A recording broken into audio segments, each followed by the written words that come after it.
Good morning friends. Nagpur महानगरपालिकेची जाहिरात आलेली मित्रांनो, तर आजच्या व्हिडिओमध्ये आपण सर्व डिटेल्स बघणार आहे. एकूण किती जागा आहे, कोणत्या कोणत्या पदासाठी किती पद असणार आहे, फॉर्म भरण्याची शेवटची तारीख आहे, फीस काय असणार आहे. तर स्टार्ट करूया व्हिडिओ. बघा मित्रांनो, नागपूर महानगरपालिका अंतर्गत भरती आहे मित्रांनो. नागपूर महानगरपालिका नागपूर गट क पदासाठी सरसेवेने पदे भरण्यात येणार आहे मित्रांनो. तर बघू शकता तुम्ही परीक्षेसाठी अर्ज सादर करण्याचे वेळापत्रक बघू शकता इथं. तुम्हाला फॉर्म भरायचा ऑनलाईन पद्धतीने 26/8/2025 ते 9/9/2025 पर्यंत शेवटची तारीख आहे मित्रांनो. शेवटची तारीख बघा 9/9/2025 आहे.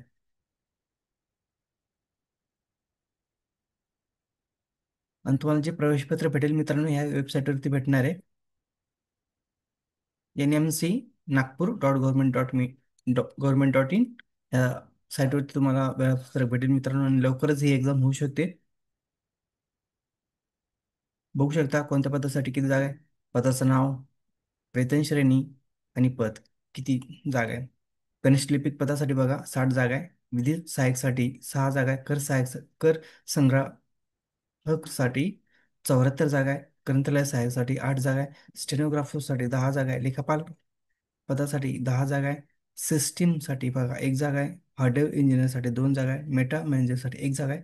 आणि प्रोग्रामरसाठी 2 जागा आहे. अशा एकूण जागा 200 सॉरी 174 आहे मित्रांनो. बघू शकता तुम्ही हा तक्ता. 174 जागा आहे टोटल. बघा खाली कॅटेगरी वाईज दिलेले आहे मित्रांनो,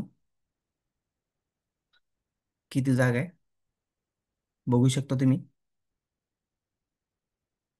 खाली बघा विधी सहाय्यकसाठी किती जागा आहे कॅटेगरी वाईज.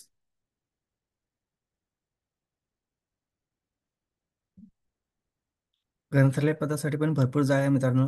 येणाऱ्या जाहिरातीमध्ये पण अजून भरपूर जागा निघणार आहे. क्लर्क, स्टेनोग्राफर, स्थापत्य अभियंता, स्वच्छता निरीक्षक या पदाची जाहिरात निघणार आहे मित्रांनो. बघू शकता तुम्ही.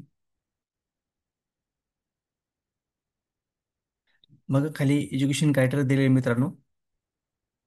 पदानुसार कोणत्या पदाला काय एज्युकेशन क्रायटेरिया पाहिजे. बघू शकता ज्यांचं ग्रंथालय सहाय्यक झालेलं आहे त्यांचं सर्टिफिकेट पाहिजे मित्रांनो ग्रंथालयाचं. कर संग्राहकसाठी बघा एनी ग्रॅज्युएट पाहिजे. टायपिंग पाहिजे 30-40. विधी सहाय्यकसाठी बघा विधी शाखेत म्हणजे LLB पाहिजे मित्रांनो, आणि 5 वर्षाचा अनुभव.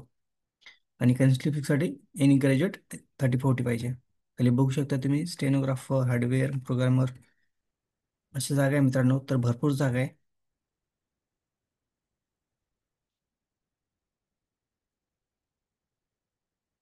सरळ भरती मित्रांनो, तर एकच एक्झाम होणार आहे मित्रांनो. शक्यतो फक्त स्टेनोग्राफरची टेस्ट होऊ शकते.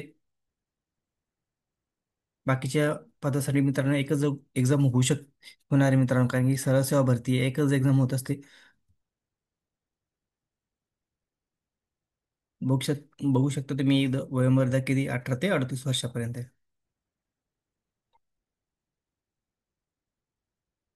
निवड प्रक्रिया काय असणार आहे बघा.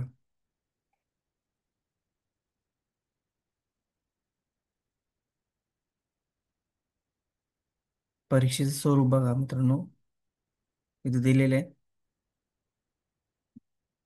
पदानुसार दिलेले मित्रांनो काय पाहिजे. जास्त करून मित्रांनो रेग्युलर सिलेबस असणार आहे, जसं मराठी 25 क्वेश्चन 50 मार्क, इंग्रजी 25 क्वेश्चन 50 मार्क, बौद्धिक चाचणी 25 क्वेश्चन 50 मार्क, आणि सामान्यात 25 क्वेश्चन 50 मार्क.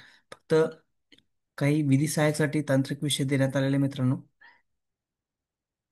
आणि 10वी 12वी थोडंसं अंतर आहे. बघू शकता तुम्ही तांत्रिक पदासाठी. अशा प्रकारे मित्रांनो ही जाहिरात आलेली मित्रांनो, तर लवकरात लवकर फॉर्म भरू शकता तुम्ही.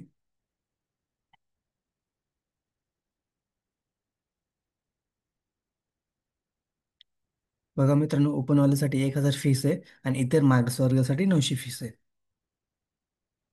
एकदा फी भरल्यानंतर तुम्हाला रिफंडेबल भेटणार नाही मित्रांनो, तर काळजीपूर्वक फॉर्म भरा. मिस्टेक न होता काही चुका होऊ देऊ नका. फॉर्म व्यवस्थित, डॉक्युमेंट व्यवस्थित जोडा, सबमिट करा.